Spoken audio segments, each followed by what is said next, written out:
Pay কমিশনের পঞ্চম বৈঠকে নবম পে স্কেলের প্রজ্ঞাপন জারি, কার্যকর 25 সেপ্টেম্বর। মহার্ঘ ভাতা নিয়ে সুখবর।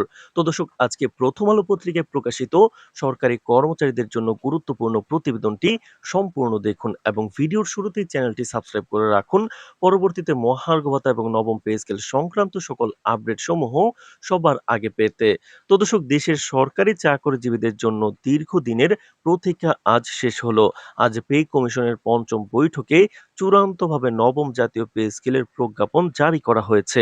সরকারি কর্মকর্তা ও পেনশনারদের দীর্ঘদিনের দাবি ও আশা মেনে এই ঘোষণা দেওয়া হয়েছে। বৈঠক শেষে জানানো হয়েছে যে প্রজ্ঞাপনটি আগামী 25 সেপ্টেম্বর থেকে কার্যকর হবে। সরকারি দপ্তরগুলোতে ইতিমধ্যেই আলোচনা ও পরিকল্পনা শুরু হয়েছে, যাতে এই নতুন পে স্কেল স্মুথলি কার্যকর করা যায় এবং কর্মকর্তাদের মাসিক বেতন ও ভাতার হিসাবের কোনো বিঘ্ন না ঘটে। নবম পে স্কেলের নতুন কাঠামো অনুযায়ী বিভিন্ন পদে সরকারি কর্মকর্তাদের বেতন উল্লেখযোগ্যভাবে বৃদ্ধি পাবে। বিশেষ করে উচ্চ পদমর্যাদার কর্মকর্তাদের বেতন পুনর্নির্ধারণ করা হয়েছে। বৈঠকে মহার্ঘ ভাতার হালনাগাদ সম্পর্কেও গুরুত্বপূর্ণ সিদ্ধান্ত নেওয়া হয়েছে, যা সরকারি চাকরিজীবীদের আর্থিক নিরাপত্তা ও মাসিক জীবিকার মান উন্নত করবে।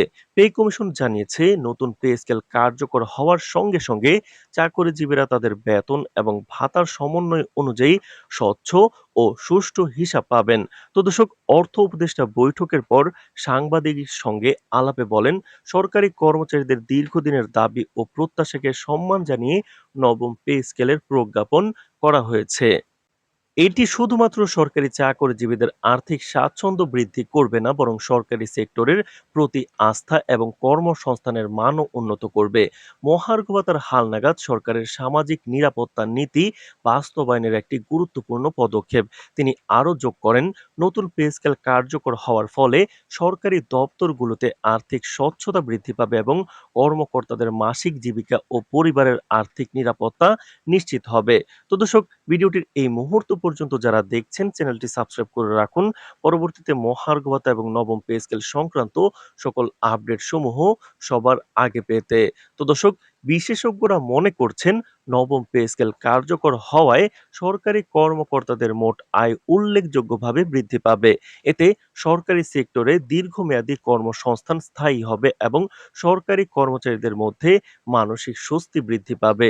নতুন বেতন কাঠামো এবং ভাতার হালনাগাদ সরকারি দপ্তরগুলোর অর্থনৈতিক পরিকল্পনার স্বচ্ছতা এবং কার্যকারিতা বৃদ্ধি করবে। এটি দেশের সরকারি ব্যবস্থাপনাকে আরও দক্ষ ও প্রফেশনাল করতে সহায়তা করবে। সরকারি কর্মকর্তা কর্মচারীরা ইতিমধ্যে নবম পে স্কেল ও মহার্ঘ ভাতার হালনাগাদ নিয়ে উচ্ছ্বসিত। সামাজিক যোগাযোগ মাধ্যমে এই ঘোষণার খবর দ্রুত ছড়িয়ে পড়েছে এবং সরকারি অফিসগুলোতে আনন্দের পরিবেশ লক্ষ্য করা যাচ্ছে। আগামী 25 সেপ্টেম্বর থেকে নবম পে স্কেল কার্যকর হওয়ার ফলে দেশের সরকারি চাকরিজীবীরা নতুন আর্থিক কাঠামোর সুবিধা ভোগ করতে সক্ষম হবেন, যা তাদের মাসিক জীবনযাত্রার মান উন্নত করবে এবং দীর্ঘমেয়াদে আর্থিক নিরাপত্তা নিশ্চিত করবে। তো দর্শক, বিশেষজ্ঞরা মনে করছেন, পে কমিশনের এই সিদ্ধান্ত শুধু সরকারি চাকরিজীবীদের জন্য নয়, পুরো দেশের অর্থনৈতিক কাঠামোর জন্য ইতিবাচক প্রভাব ফেলবে। নতুন পে স্কেল এবং মহার্ঘ ভাতার হালনাগাদ কার্যকর হওয়ার ফলে সরকারি বেতন কাঠামোর স্বচ্ছতা, ন্যায়সঙ্গততা এবং কর্মসংস্থানের মান বৃদ্ধি পাবে। দেশের সরকারি চাকরিজীবীরা দীর্ঘদিন ধরে এই দিনের অপেক্ষায় করছিলেন এবং অবশেষে তাদের স্বপ্ন বাস্তবে রূপ নিচ্ছে। তো দর্শক, নবম পে কমিশন এবং মহার্ঘ ভাতার একটি গুরুত্বপূর্ণ বৈঠক আগামী রবিবার হওয়ার কথা রয়েছে। সেই বৈঠকে আলোচনা করা হবে নবম পে স্কেল কার্যকর এবং মহার্ঘ ভাতা বাস্তবায়নের চূড়ান্ত পদক্ষেপের বিষয়ে।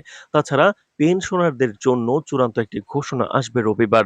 তো দর্শক, সেই বৈঠকটি প্রধান উপদেষ্টা নিজেই ডেকেছেন, যেখানে অর্থ উপদেষ্টা, জনপ্রশাসন মন্ত্রণালয়ের সচিব এবং এছাড়াও পে কমিশনের সদস্যরা উপস্থিত থাকবেন। সেখানে গুরুত্বপূর্ণ বৈঠকের সকল আপডেট আমরা আপনাদের জানিয়ে দেব। সুতরাং চ্যানেলটি সাবস্ক্রাইব করে আমাদের পাশেই থাকুন। আজ এই পর্যন্তই। ধন্যবাদ।